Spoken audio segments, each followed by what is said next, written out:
We're here at the site at City Center. Salvador is putting the drywall up there. We have this beautiful cathedral style ceiling, very long.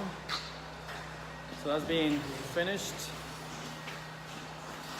We got the lift going on. The cathedral ceiling continues.